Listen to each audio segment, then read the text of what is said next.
Kisah Para Rasul pasal 17. Paulus dan Silas mengambil jalan melalui Amfipolis dan Apolonia dan tiba di Tesalonika. Di situ ada sebuah rumah ibadat orang Yahudi. Seperti biasa, Paulus masuk ke rumah ibadat itu. 3 hari Sabat berturut-turut, ia membicarakan dengan mereka bagian-bagian dari kitab suci. Ia menerangkannya kepada mereka dan menunjukkan bahwa Mesias harus menderita dan bangkit dari antara orang mati. Lalu ia berkata, "Inilah Mesias, yaitu Yesus yang kuberitakan kepadamu." Beberapa orang dari mereka menjadi yakin dan menggabungkan diri dengan Paulus dan Silas, dan juga sejumlah besar orang Yunani yang takut kepada Allah, dan tidak sedikit perempuan-perempuan terkemuka. Tetapi orang-orang Yahudi menjadi iri hati, dan dengan dibantu oleh beberapa penjahat dari antara petualang-petualang di pasar, mereka mengadakan keributan dan mengacau kota itu. Mereka menyerbu rumah Yason dengan maksud untuk menghadapkan Paulus dan Silas kepada sidang rakyat. Tetapi ketika mereka tidak menemukan keduanya, mereka menyeret Yason dan beberapa saudara ke hadapan pembesar-pembesar kota sambil berteriak, katanya, "Orang-orang yang mengacaukan seluruh dunia telah datang juga kemari, dan Yason menerima mereka menumpang di rumahnya. Mereka semua bertindak melawan ketetapan-ketetapan Kaisar dengan mengatakan bahwa ada seorang raja lain, yaitu Yesus." Ketika orang banyak dan pembesar-pembesar kota mendengar semuanya itu, mereka menjadi gelisah. Tetapi setelah mereka mendapat jaminan dari Yason dan dari saudara-saudara lain, mereka pun dilepaskan. Tetapi pada malam itu juga, segera saudara-saudara di situ menyuruh Paulus dan Silas berangkat ke Berea. Setibanya di situ, pergilah mereka ke rumah ibadat orang Yahudi. Orang-orang Yahudi di kota itu lebih baik hatinya daripada orang-orang Yahudi di Tesalonika, karena mereka menerima firman itu dengan segala kerelaan hati, dan setiap hari mereka menyelidiki kitab suci untuk mengetahui apakah semuanya itu benar demikian. Banyak di antara mereka yang menjadi percaya. Juga tidak sedikit di antara perempuan-perempuan terkemuka dan laki-laki Yunani. Tetapi ketika orang-orang Yahudi dari Tesalonika tahu bahwa juga di Berea telah diberitakan firman Allah oleh Paulus, datang jugalah mereka ke sana menghasut dan menggelisahkan hati orang banyak. Tetapi saudara-saudara menyuruh Paulus segera berangkat menuju ke pantai laut, tetapi Silas dan Timotius masih tinggal di Berea. Orang-orang yang mengiringi Paulus menemaninya sampai di Athena, lalu kembali dengan pesan kepada Silas dan Timotius supaya mereka selekas mungkin datang kepadanya. Sementara Paulus menantikan mereka di Athena, sangat sedih hatinya karena ia melihat bahwa kota itu penuh dengan patung-patung berhala. Karena itu, di rumah ibadat ia bertukar pikiran dengan orang-orang Yahudi dan orang-orang yang takut akan Allah, dan di pasar setiap hari dengan orang-orang yang dijumpainya di situ. Dan juga beberapa ahli pikir dari golongan Epikuros dan Stoa bersoal jawab dengan dia. Dan ada yang berkata, "Apakah yang hendak dikatakan si peleter ini?" Tetapi yang lain berkata, "Rupa-rupanya ia adalah pemberita ajaran dewa-dewa asing." Sebab ia memberitakan Injil tentang Yesus dan tentang kebangkitannya. Lalu mereka membawanya menghadap sidang Areopagus dan mengatakan, "Bolehkah kami tahu ajaran baru mana yang kau ajarkan ini?" Sebab engkau memperdengarkan kepada kami perkara-perkara yang aneh. Karena itu, kami ingin tahu, apakah artinya semua itu? Adapun orang-orang Athena dan orang-orang asing yang tinggal di situ tidak mempunyai waktu untuk sesuatu selain untuk mengatakan atau mendengar segala sesuatu yang baru. Paulus pergi berdiri di atas Areopagus dan berkata, "Hai orang-orang Athena, aku lihat bahwa dalam segala hal kamu sangat beribadah kepada dewa-dewa. Sebab ketika aku berjalan-jalan di kotamu dan melihat-lihat barang-barang pujaanmu, aku menjumpai juga sebuah mezbah dengan tulisan, kepada Allah yang tidak dikenal. Apa yang kamu sembah tanpa mengenalnya, itulah yang kuberitakan kepada kamu. Allah yang telah menjadikan bumi dan segala isinya. Ia yang adalah Tuhan atas langit dan bumi, tidak diam dalam kuil-kuil buatan tangan manusia, dan juga tidak dilayani oleh tangan manusia, seolah-olah ia kekurangan apa-apa, karena dialah yang memberikan hidup dan nafas dan segala sesuatu kepada semua orang. Dari satu orang saja, ia telah menjadikan semua bangsa dan umat manusia untuk mendiami seluruh muka bumi.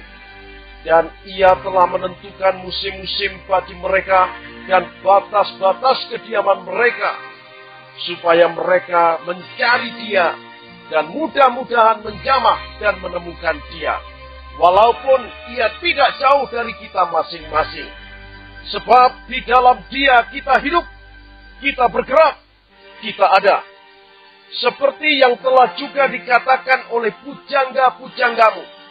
Sebab kita ini dari keturunan Allah juga. Karena kita berasal dari keturunan Allah, kita tidak boleh berpikir bahwa keadaan ilahi sama seperti emas, atau perak, atau batu, ciptaan kesenian dan keahlian manusia. Dengan tidak memandang lagi zaman kebodohan, maka sekarang Allah memberitakan kepada manusia bahwa di mana-mana semua mereka harus bertobat, karena ia telah menetapkan suatu hari pada waktu mana ia dengan adil akan menghakimi dunia oleh seorang yang telah ditentukannya, sesudah ia memberikan kepada semua orang suatu bukti tentang hal itu dengan membangkitkan dia dari antara orang mati. ketika mereka mendengar tentang kebangkitan orang mati, maka ada yang mengejek dan yang lain berkata, lain kali saja kami mendengar engkau berbicara tentang hal itu. Lalu Paulus pergi meninggalkan mereka. Tetapi beberapa orang laki-laki menggabungkan diri dengan dia dan menjadi percaya. Di antaranya juga Dionysius, anggota majelis Areopagus, dan seorang perempuan bernama Damaris, dan juga orang-orang lain bersama-sama dengan mereka. Kisah Para Rasul pasal 18. Kemudian Paulus meninggalkan Athena, lalu pergi ke Korintus. Di Korintus ia berjumpa dengan seorang Yahudi bernama Aquila, yang berasal dari Pontus.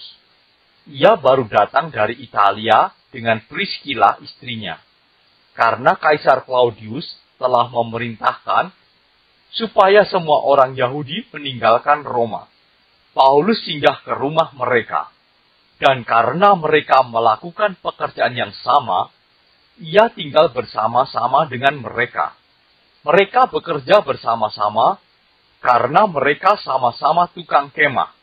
Dan setiap hari Sabat, Paulus berbicara dalam rumah ibadat dan berusaha meyakinkan orang-orang Yahudi dan orang-orang Yunani. Ketika Silas dan Timotius datang dari Makedonia, Paulus dengan sepenuhnya dapat memberitakan firman, di mana ia memberi kesaksian kepada orang-orang Yahudi bahwa Yesus adalah Mesias. Tetapi Ketika orang-orang itu memusuhi dia dan menghujat, ia mengebaskan debu dari pakaiannya dan berkata kepada mereka, "Biarlah darahmu tertumpah ke atas kepalamu sendiri. Aku bersih, tidak bersalah.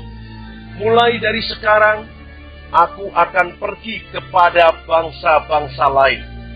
Maka keluarlah ia dari situ, lalu datang ke rumah seorang bernama Titius Justus, yang beribadah kepada Allah, dan yang rumahnya berdampingan dengan rumah ibadat. Tetapi Krispus, kepala rumah ibadat itu, menjadi percaya kepada Tuhan bersama-sama dengan seisi rumahnya. Dan banyak dari orang-orang Korintus yang mendengarkan pemberitaan Paulus menjadi percaya dan memberi diri mereka dibaptis. Pada suatu malam, berfirmanlah Tuhan kepada Paulus di dalam suatu penglihatan, Jangan takut, teruslah memberitakan firman, dan jangan diam. Sebab aku menyertai engkau, dan tidak ada seorang pun yang akan menjamah dan menganiaya engkau, sebab banyak umatku di kota ini. Maka tinggallah Paulus di situ selama 1 tahun 6 bulan, dan ia mengajarkan firman Allah di tengah-tengah mereka. Akan tetapi, setelah Galio menjadi gubernur di Akhaya, bangkitlah orang-orang Yahudi bersama-sama melawan Paulus, lalu membawa dia ke depan pengadilan. Kata mereka, Ia ini berusaha meyakinkan orang untuk beribadah kepada Allah dengan jalan yang bertentangan dengan hukum Taurat. ketika Paulus hendak mulai berbicara, berkatalah Galio kepada orang-orang Yahudi itu, Hai orang-orang Yahudi, jika sekiranya dakwaanmu mengenai suatu pelanggaran atau kejahatan, sudahlah sepatutnya aku menerima perkaramu. Tetapi kalau hal itu adalah perselisihan tentang perkataan atau nama atau hukum yang berlaku di antara kamu, maka hendaklah kamu sendiri mengurusnya. Aku tidak rela menjadi hakim atas perkara yang demikian. lalu ia mengusir mereka dari ruang pengadilan. Maka orang itu semua menyerbu Sostenes, kepala rumah ibadat, lalu memukulinya di depan pengadilan itu. Tetapi Galio sama sekali tidak menghiraukan hal itu. Paulus tinggal beberapa hari lagi di Korintus. Lalu ia minta diri kepada saudara-saudara di situ dan berlayar ke Syria sesudah ia mencukur rambutnya di Kengkrea karena ia telah bernasar. Priscilla dan Aquila menyertai dia. Lalu sampailah mereka di Efesus. Paulus meninggalkan Priscilla dan Aquila di situ. Ia sendiri masuk ke rumah ibadat dan berbicara dengan orang-orang Yahudi. Mereka minta kepadanya untuk tinggal lebih lama di situ, tetapi ia tidak mengabulkannya. Ia minta diri dan berkata, Aku akan kembali kepada kamu jika Allah menghendakinya. Lalu bertolaklah ia dari Efesus. Ia sampai di Kaisarea dan setelah naik ke darat dan memberi salam kepada jemaat, ia berangkat ke Antioquia. Setelah beberapa hari lamanya ia tinggal di situ, ia berangkat pula. Lalu menjelajahi seluruh tanah Galatia dan Frigia untuk meneguhkan hati semua murid. Sementara itu, datanglah ke Efesus seorang Yahudi bernama Apolos yang berasal dari Alexandria. Ia seorang yang fasih berbicara dan sangat mahir dalam soal-soal kitab suci. Ia telah menerima pengajaran dalam jalan Tuhan. Dengan bersemangat, ia berbicara dan dengan teliti ia mengajar tentang Yesus. Tetapi ia hanya mengetahui baptisan Yohanes. Ia mulai mengajar dengan berani di rumah ibadat. Tetapi setelah Priscilla dan Aquila mendengarnya, mereka membawa dia ke rumah mereka dan dengan teliti menjelaskan kepadanya jalan Allah.